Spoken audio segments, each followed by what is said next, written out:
A CONTRALUZ é a primeira parte de uma trilogia escrita por Rachel Cusck. Chega agora às livrarias portuguesas com o selo da Quetzal. Hello, Rachel. Here in outline, the first part of a trilogy, we have a story of a woman, Faye, who gets to know all about the ones she meets by being in silence almost all the time. She says she's trying to find a different way of living in the world. Does silence make part of this plan of hers? Well, in fact, quite a lot of the commentary about the book has been about the resemblance between this particular structure and psychotherapy. the therapist... She is the therapist. Yeah, being the... And I suppose that one of the things I tried to do in the book was change the way that information comes to the reader. Mm-hmm. And in, the Victorian novel, for instance, there are these highly stylized conversations between people that are almost a performance. Mm-hmm.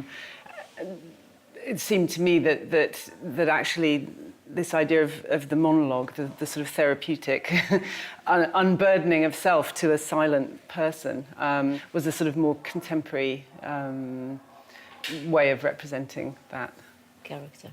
Okay. The reader is always waiting for Faye's words and also to know more about her. We know that she's a mother, she's also a writer, she's divorced and lives in London. And we know also that she's teaching a summer writing course in Greece. Her name is revealed only on page 191 in this edition. But her moves and her reactions do tell us something about Faye. Did you want the reader to be just like her, to be silent and to listen very carefully to what she does and get to know more about her by paying attention? I definitely wanted to jettison a whole aspect of the conventional novel, mm-hmm. Where it's almost as though you are given an opportunity to sort of fantasize about being somebody else because you know what they look like and you have all this information about them, and it's really, I suppose, an opportunity for escapism mm-hmm. that I didn't want. And it seemed like a whole value system. The minute you don't describe what a woman looks like, the world is very, very different. The values of that world change. I admit that I didn't, when I finished the book, I really did think no one's going to be able to read this because it doesn't have what everyone expects in terms of as I say, a sort of fantasy mm-hmm. visual world. Yeah, but that's more exciting to the reader because we are always trying to get more information. Yeah, you have to work harder. Yes. Yeah. So do you like the reader to build the book with you?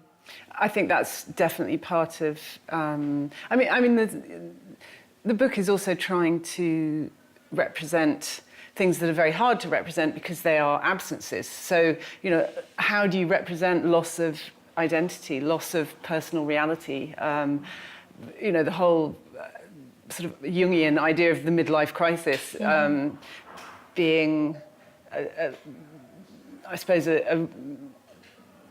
a sort of psychological trauma in which things seem meaningless and you lose your sense of reality. That's so hard to put into a language structure because essentially language is saying this exists and it exists in space. And mm-hmm. Faye seems to be an example of that old saying, we can find more about ourselves by knowing other people's stories. But usually other people's stories are also fictions. They are also a construction of the self. Is there a way out of this structure? But I think that is the really sort of compelling mystery of relatedness. That, you know, what can you ever know except what it is to be you? And you can never know what it is to be another. And one of the things that really began to infuriate me in the contemporary novel is the use of point of view, where in one chapter the writer is being Jane, and in the next chapter they're being John, and it's looking at everything from different people's points of view. And I, you know, in the end, that is the thing that is absolutely denied us. It is not an aspect of reality. So to me, that raised a much more interesting question, which is how do you communicate? How do you actually meet another person? And it seemed to me that a lot of that happened in these acts of self-description that are almost shared, that people telling their story or the story of life is